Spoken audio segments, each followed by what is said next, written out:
هو الذي أنزل عليك الكتاب منه آيات محكمات هن أم الكتاب۔ وہی ہے جس نے تم پر یہ کتاب اتاری، اس کی کچھ آیتیں صاف معنی رکھتی ہیں، وہ کتاب کی اصل ہیں۔ الحمدللہ رب العالمین والصلاة والسلام علی خاتم النبیین، اما بعد فاعوذ باللہ من الشیطان الرجیم، بسم اللہ الرحمن الرحیم۔ الصلاة والسلام علیکہ یا رسول اللہ وعلی آلک واصحابک یا حبیب اللہ۔ الصلاة والسلام علیکہ یا نبی اللہ وعلی آلک واصحابک یا نور اللہ۔ ایف جی این چینل کے ناظرین، ایک بار پھر سے آپ کو پروگرام احکام قرآن میں خوش آمدید کہتے ہیں۔ اللہ آپ کو شاد رکھے، آباد رکھے، دونوں جہاں کی ڈھیروں بھلائیاں برکتیں اللہ آپ کو بھی مجھے بھی ہم سب کو نصیب فرمائے۔ اس پروگرام میں جیسا کہ آپ کو معلوم ہے کہ ہم قرآن کریم کی آیات میں وہ آیتیں جن میں اللہ رب العزت نے اپنے بندوں کو حکم ارشاد فرمایا ہے کسی کام کا، وہ آیتیں آپ کے سامنے بیان کرتے ہیں۔ اس سے پہلے بھی کچھ ایپیسوڈز ہم نے آپ کے سامنے پیش کیے ہیں، اگر آپ نے دیکھا ہوگا امید کرتا ہوں کہ بہت کچھ آپ اس سے سیکھے ہوں گے۔ آج کی جو آیت کریمہ ہے وہ کیا ہے، بہت اہم ہے، اس کی طرف بڑھیں گے۔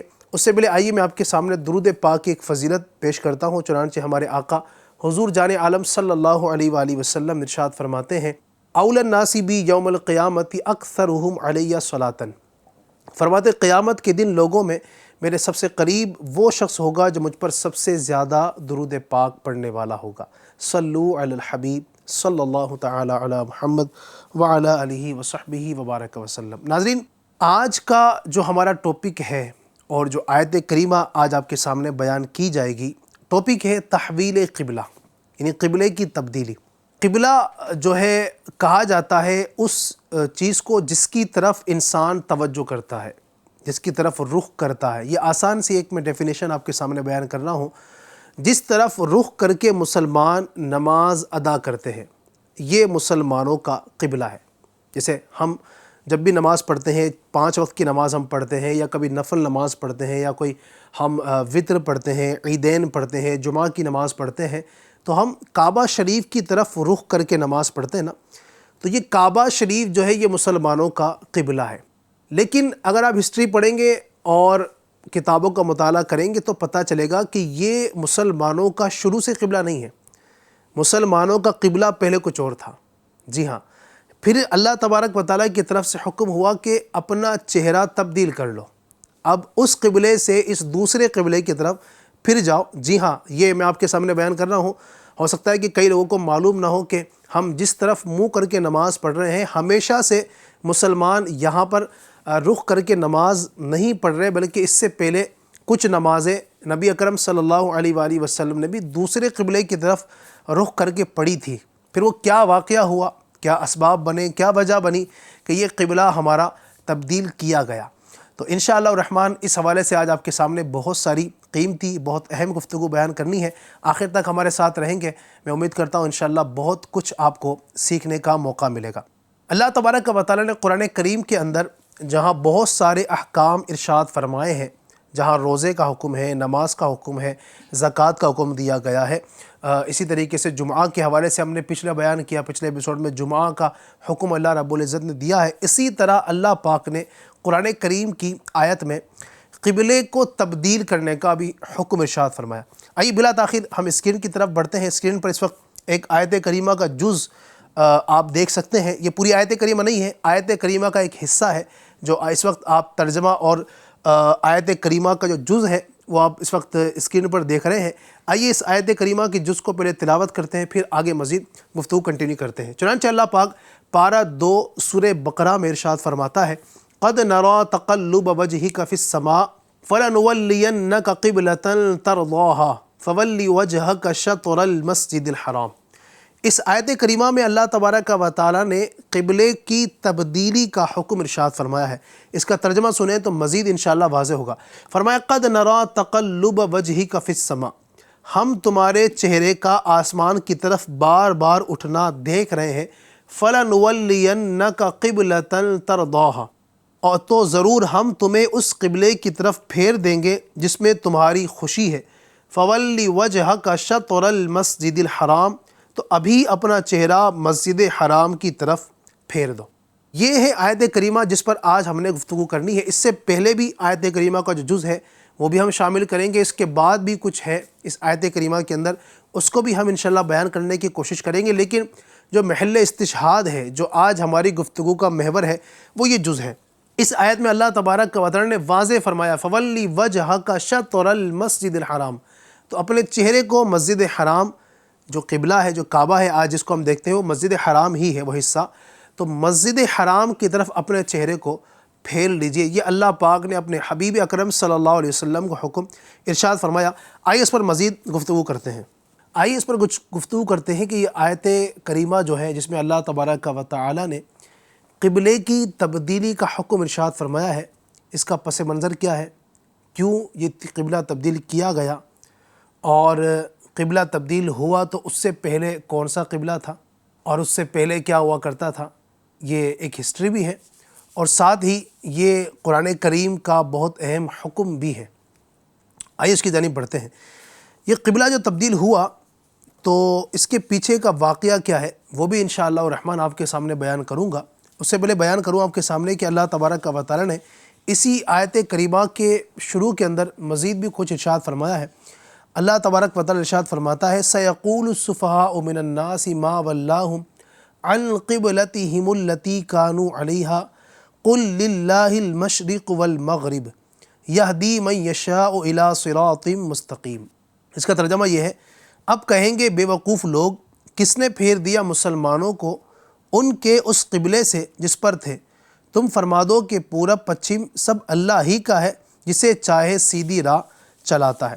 اس آیت کریمہ کے اندر اگر آپ دیکھیں، اس ابھی آپ کے سامنے تلاوت کی ہے، اللہ تبارک و تعالی نے ان لوگوں کو جو قبلے کی تبدیلی پر اعتراض کر رہے تھے، جب مسلمانوں کا قبلہ تبدیل ہوا، جب یہ آیت کریمہ آپ نے سنی تھی، اللہ پاک نے فرمایا فَوَلِّ وَجْهَكَ شَطْرَ الْمَسْجِدِ الْحَرَامِ، اپنے چہرے کو مسجد حرام کی طرف پھیر لو۔ جب یہ حکم نازل ہوا نا، تو اس سے پہلے مسلمان آپ کو بتایا کہ وہ دوسری سمت کی طرف رخ کر کے نماز پڑھا کرتے تھے، بیت المقدس کی طرف نماز پڑھا کرتے تھے۔ اب جو اس وقت نبی پاک کے دشمن جو تھے اس وقت مدینہ شریف میں، چونکہ قبلے کی تبدیلی مدینہ شریف میں آنے کے بعد ہوئی، جی ہاں، تو اب ان لوگوں نے یہ اعتراض کرنا شروع کیا کہ دیکھو مسلمانوں کو، پہلے تو کسی اور قبلے کی طرف منہ کر کے نماز پڑھتے تھے، اب کسی اور قبلے کی طرف منہ کر کے نماز پڑھ رہے ہیں۔ اس طرح کی جب باتیں کی، اللہ پاک نے ان کے لیے جو لفظ ارشاد فرمایا سَيَقُولُ السُّفَهَاءُ، ان قریب بے وقوف لوگ کہیں گے، یعنی اللہ تبارک و تعالیٰ نے جو وہ لوگ جو دین کے معاملے پر اعتراض کرتے ہیں ان کو بے وقوف فرمایا۔ جی ہاں، تو پتہ ہی چلا کہ دین کے معاملات میں اعتراض کرنا، آج ہمارے معاشرے کے اندر بھی یہ چیزیں عام کہیں نہ کہیں ہوتی نظر آ رہی ہیں۔ جو لوگ بندہ تھوڑا بہت کچھ پڑھ لیتا ہے دنیاوی طور پر، اب وہ جناب دینی معاملات پر اعتراض کرنا شروع کر دیتا ہے کہ یہ ایسا کیوں ہے، ایسا کیوں ہے۔ تو دنیاوی طور پر بڑا بندہ کتنا ہی پڑھا لکھا ہو، لیکن اگر دینی معاملات پر اعتراض کرتا ہے تو بے وقوفی ہے، اس کی دنیاوی تعلیم اسے فائدہ نہیں دے گی۔ دین کے معاملات پر اعتراض کرنے کا کسی کو حق حاصل نہیں ہے۔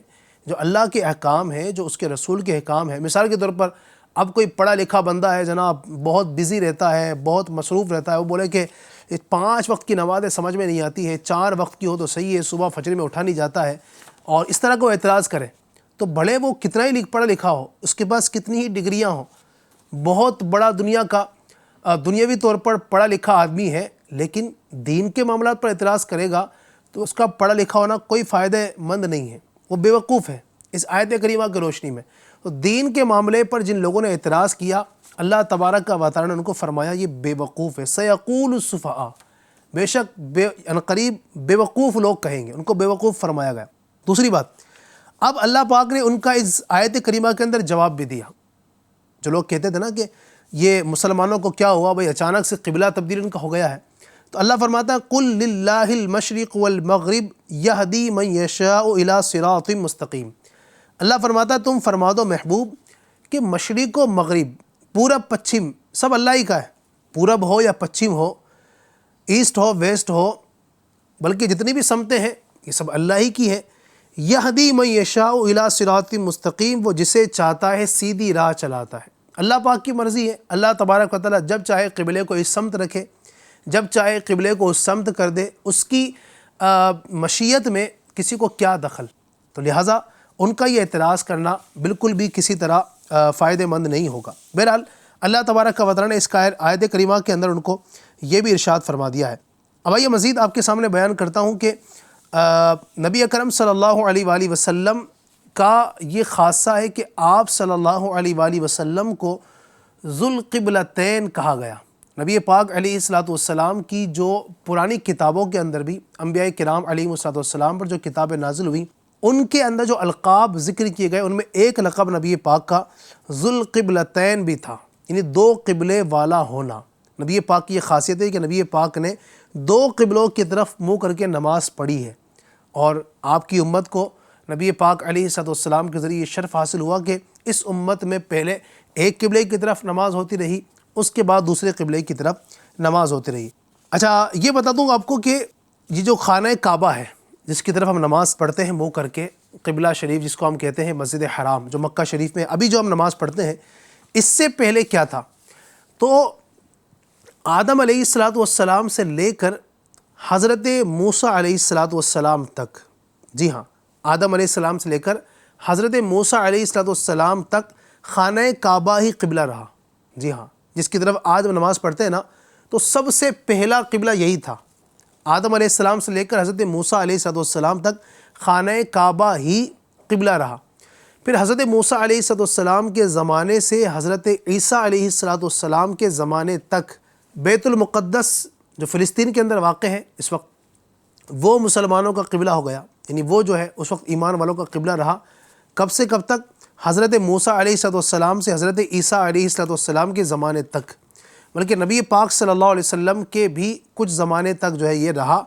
پھر ہمارے آقا صلی اللہ علیہ وآلہ وسلم کی رضامندی پر اللہ تبارک و تعالی نے خانہ کعبہ کو دوبارہ مسلمانوں کا قبلہ بنا دیا، یعنی 3 مرتبہ قبلہ یہ سمجھے کہ معاملہ رہا۔ آدم علیہ السلام سے لے کر موسیٰ علیہ الصلوۃ والسلام تک خانہ کعبہ ہی قبلہ رہا۔ موسیٰ علیہ الصلوۃ والسلام سے عیسیٰ علیہ الصلوۃ والسلام تک اب خانہ کعبہ جو ہے وہ خانہ کعبہ قبلہ نہ رہا، بلکہ یہ بیت المقدس قبلہ ہو گیا، ٹھیک ہے۔ پھر نبی پاک صلی اللہ علیہ وسلم کے زمانے میں بیت المقدس سے دوبارہ خانہ کعبہ یعنی جو مکہ مکرمہ میں جو کعبہ شریف ہے اس کو پھر سے قبلہ بنا دیا گیا۔ تو آج تک اور قیامت تک انشاءاللہ بالکل یقیناً جو قبلہ رہے گا وہ خانہ کعبہ جس کو ہم مکہ مکرمہ میں جو واقع ہے جگہ، وہ ہی رہے گا، یہ قیامت تک انشاءاللہ یہی رہے گا۔ اب اس کا کچھ واقعہ، اس کا پس منظر کیا ہے وہ آئیے میں آپ کے سامنے بیان کرتا ہوں۔ ہوا یوں کہ نبی اکرم صلی اللہ تعالیٰ علیہ وآلہ وسلم مدینہ منورہ تشریف لائے۔ آپ کو معلوم ہے کہ نبی پاک علیہ الصلوۃ والسلام نے 53 سال کی عمر میں مکہ مکرمہ سے مدینہ منورہ کی طرف ہجرت کی۔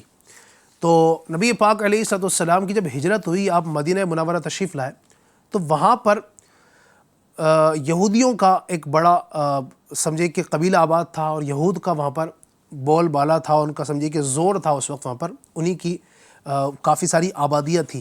اب نبی پاک صلی اللہ علیہ وسلم کو اس وقت تک، چونکہ آپ کو معلوم ہے کہ قبلہ تبدیل نہیں ہوا تھا، اس وقت تک نماز جو ہے وہ بیت المقدس کی طرف ہی منہ کر کے پڑھی جاتی تھی۔ نبی اکرم صلی اللہ علیہ وسلم جب مدینہ منورہ تشریف لائے اور آپ کو چونکہ حکم تھا کہ بیت المقدس ہی کی طرف نماز پڑھنا ہے منہ کر کے، تو لہٰذا آپ نماز ادا کیا کرتے تھے، لیکن آپ کی خواہش تھی کہ خانہ کعبہ کو ہمارا قبلہ بنا دیا جائے، مکہ مکرمہ میں جو ہے کعبہ مشرفہ اس کو ہمارا قبلہ بنا دیا جائے۔ اس کی وجہ یہ نہیں تھی کہ آپ صلی اللہ علیہ وسلم بیت المقدس کو پسند نہیں فرماتے تھے، نہیں، وہ تو مسلمانوں کا پہلا قبلہ رہا ہے، وہ تو آپ کو پسند تھا۔ اس کی وجوہات 2 بیان کی جاتی ہے۔ ایک وجہ تو یہ تھی کہ چونکہ حضرت ابراہیم علیہ الصلوۃ والسلام اور ان سے پہلے کئی انبیاء کرام علیہ الصلوۃ والسلام کا قبلہ چونکہ خانہ کعبہ رہا، اس لیے نبی پاک کی بھی یہ خواہش تھی کہ خانہ کعبہ ہمارا قبلہ بنا دیا جائے۔ اور دوسری بات یہ تھی کہ جو اس وقت اہل کتاب تھے جو اپنے آپ کو دین ابراہیم پر کہا کرتے تھے، جو بھی آپ کے سامنے میں نے ذکر کیا تھا، جو مدینہ شریف میں آباد تھے، جو لوگ جو مسلمان نہیں تھے، اپنے آپ کو وہ دین ابراہیم پر کہا کرتے تھے، تو وہ ان کا چونکہ وہ لوگ بھی اپنی عبادت بیت المقدس کی طرف منہ کر کے پڑھا کرتے تھے۔ اب جب مسلمان بھی اس طرف منہ کر کے نماز پڑھتے تو وہ لوگ مسلمانوں کو تانا دیتے تھے اور کہتے تھے کہ دیکھو مسلمان ان کا دین تو الگ ہے لیکن نماز جو ہے وہ ہمارے ہی قبلے کی طرف منہ کر کے پڑھتے ہیں۔ تو نبی پاک علیہ الصلوۃ والسلام کو یہ بات بھی ذرا شاق گزری، آپ کے دل پر ناگوار گزری، اور پھر ایک مرتبہ ایسا ہوا کہ ہمارے آقا صلی اللہ تعالیٰ علیہ وآلہ وسلم وہ نماز کی حالت میں، ظہر کی حالت میں، اب دیکھیے گا آپ اللہ تبارک و تعالیٰ کو اپنے پیارے حبیب صلی اللہ علیہ وسلم کی ادائیں کتنی پسند آتی ہیں۔ پیارے آقا صلی اللہ علیہ وسلم نماز کی حالت میں تھے اور اس امید پر پیارے آقا بار بار آسمان کی طرف نگاہ اٹھا رہے تھے، نماز کی حالت میں ہی بار بار نماز کی حالت میں آسمان کی طرف نگاہ اٹھا رہے تھے کہ اللہ پاک قبلہ کو تبدیل فرما دے، نماز کی حالت میں۔ اللہ اکبر۔ اسی دوران اللہ تبارک و تعالیٰ نے آیت کریمہ نازل فرمائی جس میں پیارے آقا صلی اللہ علیہ وسلم کی رضا کو رضائے الہی قرار دیا، اور آپ صلی اللہ علیہ وسلم کے چہرے انور کے حسین انداز کو قرآن میں بیان کرتے ہوئے آپ صلی اللہ علیہ وسلم کی خواہش اور خوشی کے مطابق خانہ کعبہ کو قبلہ بنا دیا گیا۔ نماز کے عالم میں آپ دیکھیے گا پیارے آقا صلی اللہ علیہ وسلم نماز کے عالم میں ہیں، بار بار آسمان کی طرف نگاہ اٹھا رہے ہیں، آپ کی خواہش ہے کہ خانہ کعبہ کو ہمارا قبلہ بنا دیا جائے۔ ابھی جب نماز پڑھ رہے ہیں آپ ظہر کی اس وقت، تو پیارے آقا علیہ السلام بیت المقدس کی طرف منہ کر کے پڑھ رہے ہیں، چونکہ حکم اللہ کا ہے تو وہ ماننا بھی ہے، لیکن خواہش یہ کہ ہم یہاں سے پھیر کر خانہ کعبہ کی طرف ہمارا قبلہ تبدیل کر دیا جائے۔ اسی امید پر بار بار نگاہ آسمان کی طرف اٹھاتے ہیں۔ نماز کی حالت میں ہی اللہ پاک نے نماز کی حالت میں ہی آپ کو حکم ارشاد فرمایا، فَوَلِّ وَجْهَكَ شَطْرَ الْمَسْجِدِ الْحَرَامِ، میرے محبوب اپنے چہرے کو نماز کی حالت میں ہی، نماز توڑنا نہیں ہے، نماز کی حالت میں ہی اپنے چہرے کو مسجد حرام کی طرف پھیر دو۔ یہ حکم تھا کہ نماز کی حالت میں ہی نبی پاک علیہ السلام مڑے اور آپ نے اپنا چہرہ انور مسجد حرام کی طرف پھیر دیا۔ اچھا، جس مسجد کے اندر نبی پاک اس وقت نماز پڑھ رہے تھے اس کو مسجد قبلتین کہا جاتا ہے۔ آج بھی مدینہ پاک کے اندر وہ مسجد موجود ہے، ہو سکتا ہے جو ہمارے ناظرین مدینہ شریف حاضر ہوئے ہوں انہوں نے وہ مسجد کی زیارت کی ہو۔ وہاں پر آپ دیکھیں گے تو دو قبلے بنے ہوئے ہیں، ایک قبلہ جو پہلے بیت المقدس تھا وہ بھی اس کی سمجھے کہ وہ نشانی باقی رکھی گئی ہے، اور آج جو جس کی طرف نماز پڑھی جاتی رک کر کے وہ بھی آج موجود ہے۔ تو یہ مسجد قبلتین نبی پاک صلی اللہ علیہ وسلم کی وجہ سے بنا۔ آئیے اب اس پورے واقعے کو جو اللہ تبارک و تعالیٰ نے قرآن کریم کے اندر بیان فرمایا ہے، میں آپ کے سامنے انشاءاللہ اس کو بیان کرنے کی کوشش کرتا ہوں، توجہ کے ساتھ سنیے گا۔ چنانچہ اللہ فرماتا ہے، قد نرى تقلب وجهك في السماء فلنولينك قبلة ترضاها فول وجهك شطر المسجد الحرام وحيث ما كنتم فولوا وجوهكم شطره وإن الذين أوتوا الكتاب ليعلمون أنه الحق من ربهم وما الله بغافل عما يعملون۔ اللہ فرماتا ہے ہم دیکھ رہے ہیں بار بار تمہارا آسمان کی طرف منہ کرنا، تو ضرور ہم تمہیں پھیر دیں گے اس قبلے کی طرف جس میں تمہاری خوشی ہے، اور ابھی اپنا منہ پھیر دو مسجد حرام کی طرف، اور اے مسلمانوں تم جہاں کہیں ہو اپنا منہ اسی کی طرف کرو، اور وہ جنہیں کتاب ملی ہے ضرور جانتے ہیں کہ یہ ان کے رب کی طرف سے حق ہے اور اللہ ان کے کاموں سے بے خبر نہیں۔ یہ ہوا اس کا ترجمہ۔ تو نبی پاک صلی اللہ علیہ وسلم کی ادا کو بھی اللہ نے بیان فرمایا قرآن کریم کے اندر کہ آپ کا بار بار آسمان کی طرف نظر اٹھانا ہم دیکھ رہے ہیں۔